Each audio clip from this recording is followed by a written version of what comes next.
What a mess! It's such a trap. This whole race for progress just seems to end here, in a constant struggle where people are always running, and only running. And people are losing their paths. It's as though everyone is running away from themselves. It's like a barrier which isolates man from nature. But the isolation from nature comes only later.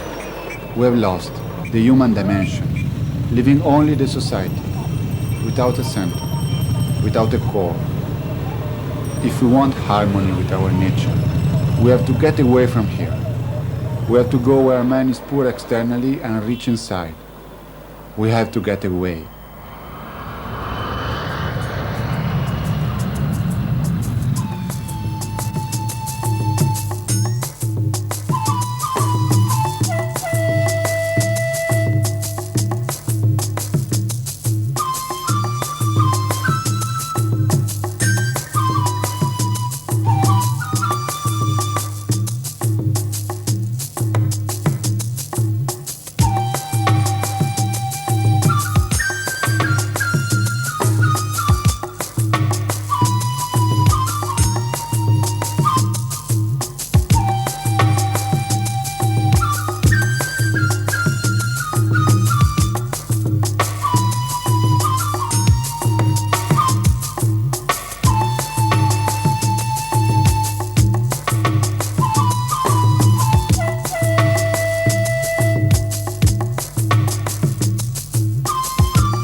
Jaisalmer, a city built around a towering hill in the middle of the Thar Desert.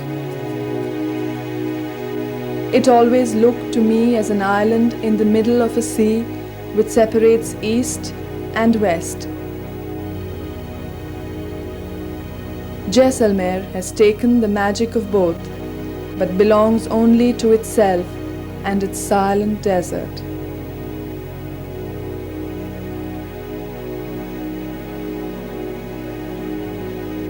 The fortifications remind us of a frontal post, yet the frontiers seem to be lost amidst the distances.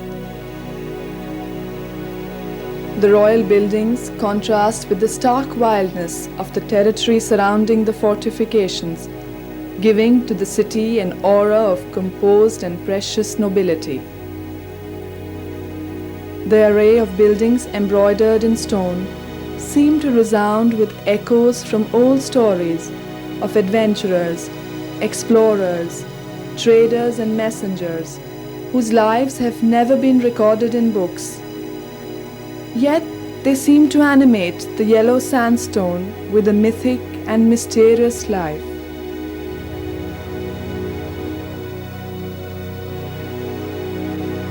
The Thar Desert separates two worlds. To the east, the ancient civilization of Asia, with its mystic and exotic traits. To the west, the monotheistic rationality of Islam and Christianity, the newer religions of the world.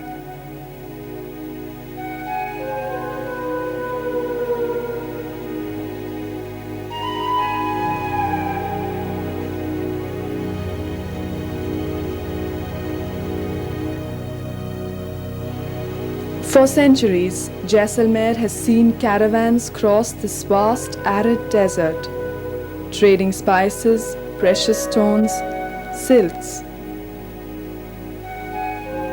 Yet it seems as if almost nothing of the spirit of the East has passed beyond this sea of heat and sand.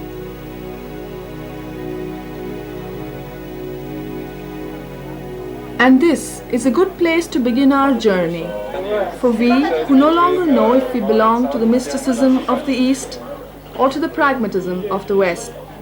For us, born in a time when faith and progress seemed to be infallible, and who are now looking back in search of the roots of our cultures. But if we look back at history and start making differentiations between East, West, or Arab Indian, then we can't go to the heart of our search.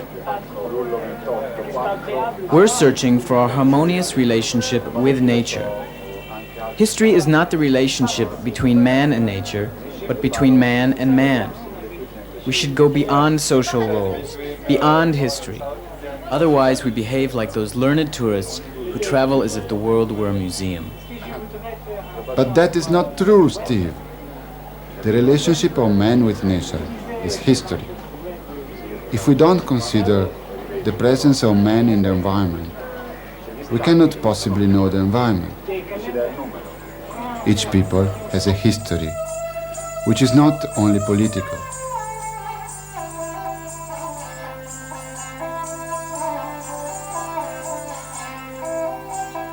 Each people has a spiritual character, a personality of their own, which is formed in a meeting between man and nature.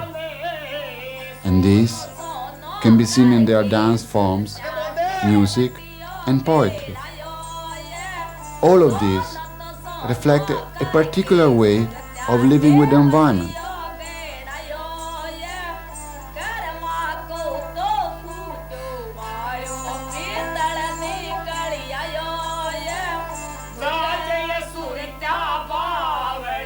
If we want to understand the reality of the nature here, we cannot just try to consume it. We have to pass through the lives of the people whose culture has grown up on this land.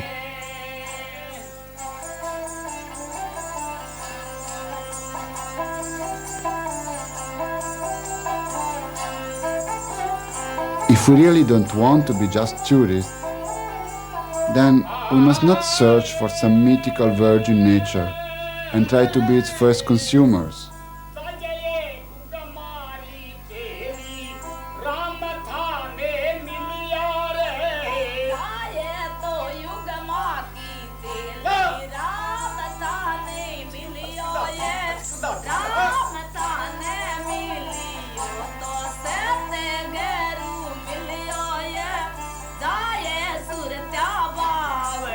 We have to slow down and mix with the life of the people here.